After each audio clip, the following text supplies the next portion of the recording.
प्रस्तुत दोहा बिहारी के बिहारी सत्सई से उद्धृत है। बिहारी सत्सई एक मुक्तक काव्य है। आचार्य शुक्ल ने इसकी विशेषता बताते हुए कहा है, यदि प्रबंध काव्य एक विस्तृत वनस्थली है तो मुक्तक एक चुना हुआ गुलदस्ता। देखा जाए तो सत्सई शब्द सत और सई दो शब्दों से मिलकर बना है। सत का अर्थ सात और सई का अर्थ 100 से है। इसके अंदर कविगण 700 या 700 से अधिक दोहे लिखकर एक ग्रंथ के रूप में संकलित करते हैं। प्रस्तुत दोहे की व्याख्या इस प्रकार है। जीने पट में झुलमुली झलकती ओप अपार, सुरतरु की मनु सिंध में लसती सपल्लव डार। यहाँ पर कहा गया है, शब्दार्थ देखिए। जीने पट माने पारदर्शी वस्त्र, झुलमुली कान का कर्णाभूषण, झलकती माने दिखाई देना, ओप माने कांति, अपार माने बहुत सारे, सुरतरु माने कल्प वृक्ष, सिंधु माने सागर, लसती माने शोभायमान, अपल्लव डार माने पत्तों सहित डाल। प्रस्तुत दोहे में कवि ने नायिका के कानों में पहने जाने वाले आभूषण की शोभा का वर्णन किया है। कवि का कहना है कि झीने पट यानी झिलमिलाते हुए पारदर्शी वस्त्रों में, यानी यहाँ पर नायिका की जो दूती है वो नायक के समक्ष नायिका के कर्णाभूषण की प्रशंसा करते हुए कहती है कि वो जो नायिका है उसने अपने कानों में झुलमुली नामक आभूषण पहना हुआ है। जीने पट में झुलमुली, और वो जो झुलमुली नामक आभूषण है वो उस पारदर्शी वस्त्र के भीतर से दिखाई दे रहा है, जिसे देखकर ऐसा लग रहा है, ऐसा प्रतीत हो रहा है, झलकती ओप अपार। और उस झुलमुली नामक आभूषण की शोभा उस पारदर्शी वस्त्र में से बहुत अधिक सुंदर निखर कर आ रही है। और उस सौंदर्य को देख करके ऐसा प्रतीत हो रहा है मानो सुरतरु की मनु सिंध में, मानो समुद्र के भीतर सुरतरु माने कल्प वृक्ष की पत्तों से युक्त डाल शोभायमान हो रही है। यहाँ पर नायिका के कर्णाभूषण के सौंदर्य का वर्णन किया गया है। नायिका सौंदर्यशालिनी है, जिसका अद्भुत सौंदर्य कर्णाभूषण की शोभा से और अधिक बढ़ गया है।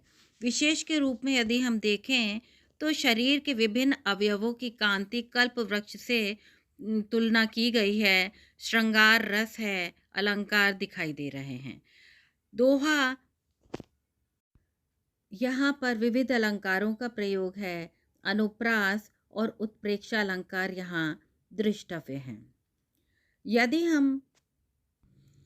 हम बिहारी के छंदों की बात करें तो कहा जा सकता है कि उन्होंने दोहे जैसे छोटे छंद का प्रयोग किया है, और जो कि बहुत सुंदरता से किया है। ये एक अर्ध सममात्रिक छंद है, 2 पंक्तियों का होता है और 4 चरण माने जाते हैं। इसके विषम चरणों प्रथम और तृतीय में 13-13 मात्राएं और सम चरणों द्वितीय तथा चतुर्थ में 11-11 मात्राएं होती हैं। बिहारी के अधिकतर दोहों में श्रृंगार रस दिखाई देता है। इसे रसराज भी कहा जाता है। इसके 2 भेद होते हैं, एक संयोग और वियोग। नायक नायिका के मिलन में संयोग श्रृंगार होता है और उनके वियुक्त होने में वियोग श्रृंगार दिखाई देता है। मुहावरों का भी सुंदर प्रयोग दृष्टव्य है। यहाँ पर बिहारी के संदर्भ में आचार्य शुक्ल के कथन दिए गए हैं, जिनका प्रयोग करके आप अपनी व्याख्याओं को और आप अपने प्रश्नों में अधिक अंक प्राप्त कर सकते हैं। शुक्ल के प्रमुख कथन इस प्रकार हैं। इनके दोहे क्या हैं? रस के छोटे छोटे छींटे हैं। बिहारी की भाषा चलती होने पर भी साहित्यिक है।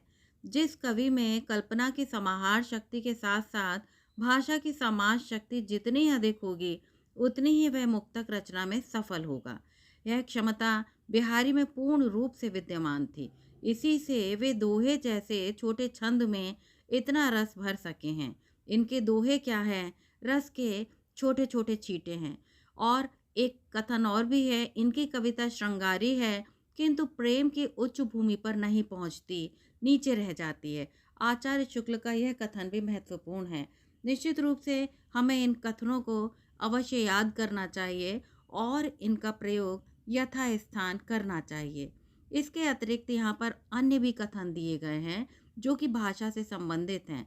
बिहारी की भाषा चलती होने पर भी साहित्यिक है, वाक्य रचना व्यवस्थित है और शब्दों के रूप का व्यवहारिक निश्चित प्रणाली पर है। और चरण गोस्वामी का यह कथन बहुत महत्वपूर्ण है कि यदि सूर सूर तुलसी ससी उड़गन केशवदास हैं तो बिहारी पीयूष वर्षी मेघ हैं। भाव साम्य के रूप में यदि हम देखें तो हम कह सकते हैं कि यदि हम कहते हैं कि उज्जवल वरदान चेतना का भाव साम्य के रूप में यद्यपि हम सौंदर्य के वाय सौंदर्य के बहुत से उदाहरण देते हैं, लेकिन इनकी नायिका में आंतरिक हृदयगत सौंदर्य भी विद्यमान है जो कि हम प्रसाद की पंक्तियों से मिला सकते हैं। उज्जवल वरदान चेतना का सौंदर्य जिसे सब कहते हैं, जिसमें अनंत अभिलाषा के सपने सब जगते रहते हैं। कीट्स की पंक्तियां हम भूल नहीं सकते, a beauty is a thing of Joy for ever. और विद्यापति की पंक्तियां भी हैं, बिहारी की अन्य पंक्तियां भी हैं और बिहारी की कई पंक्तियां दी हैं जो कि मुग्धा नायिका से संबंधित हैं। यदि आप इन सभी का प्रयोग करके अपने अंकों को निश्चित रूप से बढ़ा सकते हैं। यदि आपको मेरे द्वारा पढ़ाया गया यह दोहा अच्छा लगा हो तो कृपया चैनल को लाइक शेयर और सब्सक्राइब अवश्य करें। बहुत बहुत धन्यवाद।